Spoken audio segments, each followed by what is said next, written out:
खुद पर विश्वास रखो, दुनिया तुम्हारा साथ देगी। एक माँ का सपना। छोटे से गांव अमरपुर में दीपक नाम का एक लड़का रहता था। उसका परिवार बहुत गरीब था। पिता मजदूरी करते थे और माँ घर घर जाकर सफाई का काम करती थी। दीपक का सपना था कि वह एक बड़ा अफसर बने, ताकि उसकी माँ को काम न करना पड़े और उनका घर अच्छा जीवन जी सके। लेकिन गरीबी एक ऐसी बेड़ी थी जो उसे हर दिन जकड़ती जा रही थी। कई बार पेट भरने के लिए खाना तक नहीं होता था, लेकिन उसकी माँ हमेशा उसे हिम्मत देती। बेटा, हालात चाहे कैसे भी हों, तू हार मत मानना।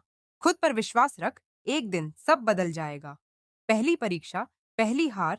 दीपक ने सरकारी अफसर बनने के लिए परीक्षा दी, लेकिन उसका चयन नहीं हुआ।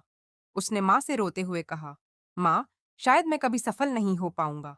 माँ ने उसके आंसू पोंछे और कहा, बेटा, हार सिर्फ वही मानता है जो खुद पर भरोसा खो देता है। जब तक तू अपने सपने को जी रहा है, तब तक हार का कोई मतलब नहीं।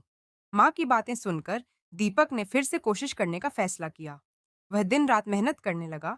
जब दीपक परीक्षा की तैयारी कर रहा था, तभी एक दिन उसकी माँ बीमार पड़ गई। उनके पास डॉक्टर के पास जाने तक के पैसे नहीं थे। वह कमजोर होती जा रही थी, लेकिन फिर भी दीपक को पढ़ाई करने के लिए कहती, बेटा, मेरी चिंता मत कर, तू बस अपना सपना पूरा कर।